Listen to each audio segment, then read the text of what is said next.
Nah, kalam itu terbagi dua. Satu kalam dal, dua kalam madlul. Kalam dal itu dal artinya yang menunjukkan, madlul yang ditunjukkan.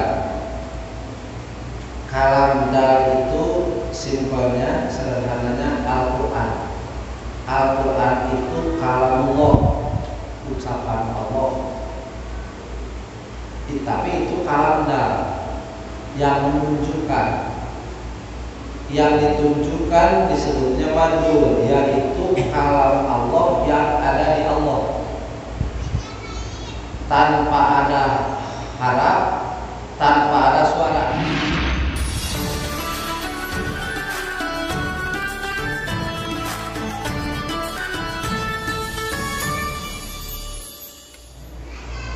Assalamualaikum warahmatullahi wabarakatuh. A'udzu billahi minasy syaithanir rajim. Bismillahirrahmanirrahim. Wa yajibu bi haqqihi ta'ala qaumuhu mutakalliman wa tiduhu qaumuhu akaman. Wa dalilu ala dalika dalilu kalam. Wa yajibu sal wajib fi haqqi ta'ala dina hakna Allah ta'ala naon qaumuhu mutakalliman, sifat qaumuhu mutakalliman.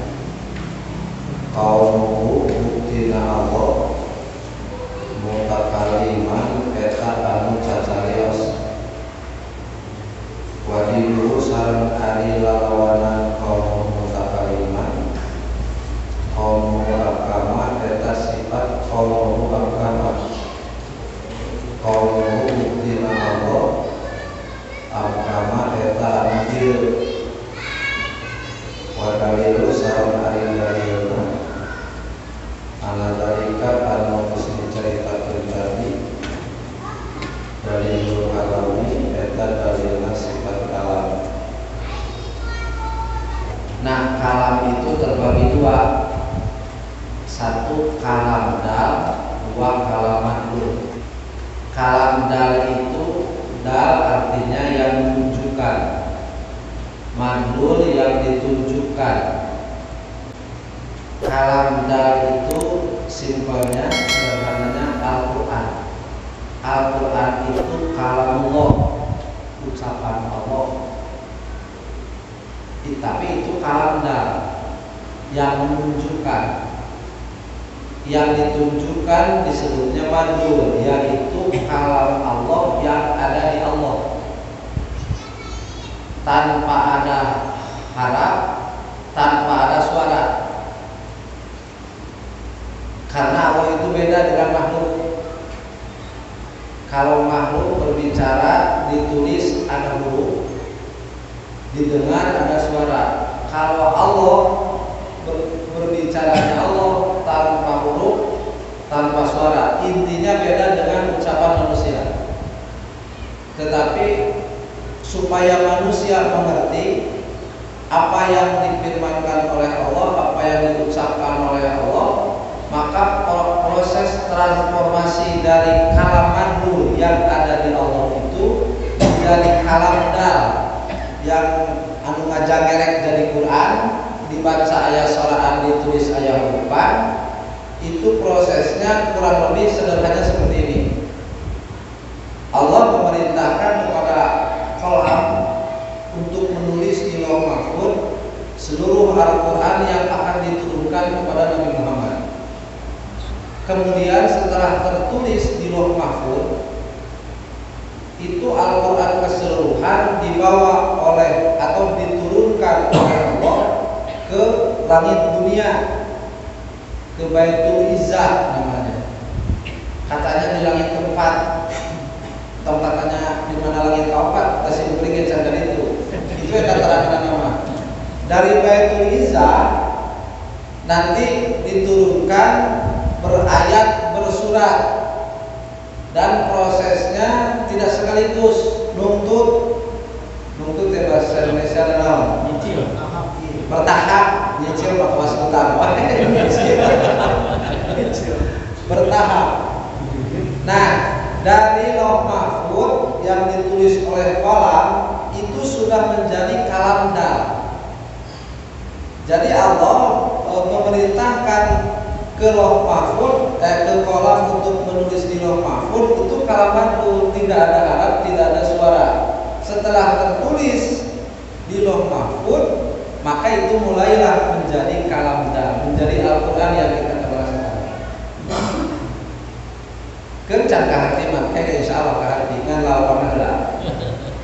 Dari Lauh Mahfuz diturunkan ke Baitul Izzah itu pada malam 17, itu pada malam Lailatul Qadar. Inna anzalnahu fi lailatul qadri wa ma adraka ma lailatul qadr.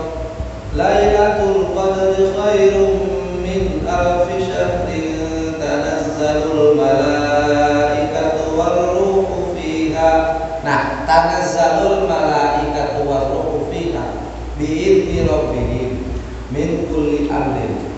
Inna anzalnahu fi lailatul qadri.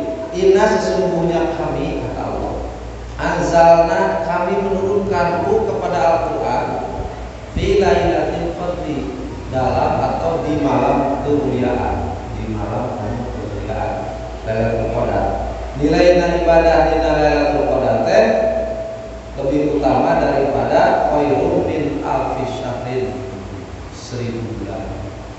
Nah, diturunkan Al-Quran di situ maksudnya pada malam Lailatul Qadar, yaitu diturunkan dari Lauh Mahfuz ke Baitul Izzah. Adapun saat diturunkan dari Baitul Izzah kepada Rasulullah itu bertahap. Yang pertama diturunkan surat Al-Alaq ayat 1 sampai 5. Itu diturunkannya pada hari Yaumal Taqal Jam'ani, di dalam Quran begitu. Yaumal Taqal Jam'ani itu pada hari dua kumpulan besar, dua pasukan besar bertemu. Maksudnya dua pasukan di perang Badar. Nah, kemudian perang Badar itu Badar Kubro ya, karena Badar itu banyak, dan yang dimaksud di sini adalah Badar Kubro. Badar Kubro itu di sejarah terjadi pada tanggal 17 Ramadan, hari Jumat 17 Ramadan. Tapi tanggalnya ya 17 Ramadan. Berarti surat Al-Alaq ayat 1 sampai 5 diturunkan oleh Allah melalui malaikat Jibril dari Baitul Izzah kepada Rasulullah itu pada malam 17 Ramadan yang kita kenal dengan Nuzulul Quran. Jadi kita memperingati turunnya Al-Quran itu, turun Al-Quran dari Baitul Izzah kepada Rasulullah, bukan memperingati turunnya Al-Quran dari Lauh Mahfuz ke Baitul Izzah, karena itu terjadi pada Lailatul Qadar. Sedangkan Lailatul Qadar itu rahasia, sampai sekarang rahasia. Kapan terjadinya Lailatul Qadar itu tidak dipastikan. Banyak ulama yang memprediksi, di antaranya Imam Ghazali. Imam Ghazali itu punya prediksi jatuhnya Lailatul Qadar itu berdasarkan awal mula bulan Ramadan. Kalau Ramadan tanggal 1-nya hari Minggu atau hari Ahad, itu Lailatul Qadarnya jatuh pada tanggal sekian, tanggal sekian, tanggal sekian. Kalau kita lihat di berbagai keterangan, itu Lailatul Qadar itu sangat banyak perbedaan. Ada yang mengatakan bulan itu Lailatul Qadar itu khusus untuk bulan Ramadan, ya. Ada yang mengatakan di luar Ramadan pun bisa jadi. Kemudian ada yang mengatakan Lailatul Qadar itu pada malam ganjil. Ada yang mengatakan tanggal genap juga bisa jadi begitu. Banyak ya perbedaan. Makanya ya baik sih banyak perbedaan supaya kita jangan mengkhususkan hanya satu malam. Yang jelas informasi yang kita tahu bahwa setiap tanggal 20, 21 sampai akhir Ramadan itu Rasulullah selalu beriktikaf di dalam masjid, kecuali pada tahun beliau wafat. Itu dari tanggal 1 beliau diiktikaf. bahwa proses transformasi kalamullah dari kalam mandul menjadi kalam dari itu dimulai dari Lauh Mahfuz, dari kalam. Nah, Al-Quran kita sudah tahu ya. Kalam mandul yang dimaksud di dalam kitab ini kaunuhu mutakaliman, bahwa Allah itu berbicara, terus menerus berbicara. Itu maksudnya kalam mandul yang tidak ada harap, tidak ada suara. Kalau kalam dal itu, Al-Quran itu sudah cukup itu. Tidak boleh ditambah dan tidak akan bertambah karena wahyu sudah putus. Rasulullah sudah wafat dan Rasulullah itu nabi terakhir. Tetapi kalau kalam mandul yang ditujukan yang ada di Allah yang diterangkan dalam kitab ini itu tidak akan berhenti. Karena seperti kita tahu sifat kalam itu qadimatun azaliyah, qadimatun tetap berada di Allah Subhanahu wa taala. Di dalam Al-Quran juga ayat yang menerangkan qul kana al-bahru midadan li kalimatillah, gitu ya. Ucapkanlah wahai Muhammad, apabila seluruh lautan ini dijadikan tinta untuk menuliskan kalam Allah, maksudnya kalam mandul, bukan Al-Quran. Al-Quran tidak perlu selawat untuk menuliskan Al-Quran tintanya. Ini maksudnya kalam mandul. La nafidal bahru, pasti habislah air laut itu qoblaan dan pada kalimat, sebelum habiskan kalam Allah. Jadi kalam mandul Allah itu tidak berhenti mengucapkan apa Allah terus menerus, kan begitu. Ada terlintas pertanyaan seperti itu, apa yang mengucapkan Allah mengucapkan bicara terus menerus. Nah, apabila terlintas pertanyaan seperti itu di dalam kitab Taurat Hijab susunan Kiai Haji Al-Kabari itu dijelaskan. Apabila ada terlintas pertanyaan seperti itu, yang harus kita yakini, pertama, kita tidak diwajibkan mengetahui apa yang diucapkan oleh Allah. Tidak wajib. Karena tidak wajib mengetahui, kita tidak usah mencari tahu. Untuk apa? Cuma untuk supaya remeng-remeng kita mengertilah, ya, supaya apa? Karena ini dijelaskan oleh Allah di dalam surah Yasin ayat sebelum terakhir, innama amruhu idza arada syai'an ayyaqula lahu kun fayakun. Innama amruhu, bahwasanya urusan Allah, idza arada syai'an, idza arada ketika Allah menghendaki sesyai'an terhadap sesuatu, ayyaqula lahu kun fayakun. Allah akan mengucapkan kun, jadilah, fayakun, maka hal itu terjadi. Kata ulama ahli nahwu sharaf, mengapa ada fa? Fa itu kalau di dalam nahwu itu pak jawab, karena jawabnya idza, dan begitu namanya muafatik, faedahnya muafatik penting. Cuma itu menunjukkan biasanya terjadi sesuatu itu melalui proses. Melalui proses, Pak. Tidak salah bimjlok. Kalau kita menghendaki bala-bala, jadilah bala-bala. Tidak langsung bala, tidak. Nyiksi angkola, gitu kan? Ada proses. Nah, payakun itu begitu katanya. Jadi supaya ancer-ancer kalau kurang terang mau diucapkan Gusti Allah, di antaranya tadi setiap Allah menghendaki terjadinya sesuatu, Allah mengatakan kun, jadilah. Bukan arti Allah kun-kunan yang ada ya. Tak kalamandul Allah tanpa harap tanpa suara. Lain bahasa Arab, lain bahasa Arab. Harap suara kata ayam mau bisa disebutkan bahasa. Dan setiap Allah mikamayom kata nabi keresak dan hiji perkara kun. Nah, ayat itu bahasa tanpa harap tanpa suara tapi dimengerti oleh pihak lain. Tadi kan Allah menyuruh kolam untuk menuliskan Al-Quran di Lauh Mahfuz sejumlah yang Allah kehendaki yang sampai kepada kita. Apakah mengerti kolam itu terhadap ucapan Allah yang tanpa harap, tanpa ada suara, yang mengerti pasti Pak. Jangankan kolam Gusti Allah, di dalam tubuh kita Allah kan sanurihim ayatuna fi anfusikum. Allah akan menjelaskan tanda-tanda kekuasaan Allah termasuk di dalam diri kita. Coba di dalam diri kita. Itu ada seorang raja, ada seorang pimpinan yang selalu terus-menerus memerintahkan. Tetapi perintahnya itu tanpa huruf, tanpa suara. Mana hati? Hati itu terus berbicara sebetulnya.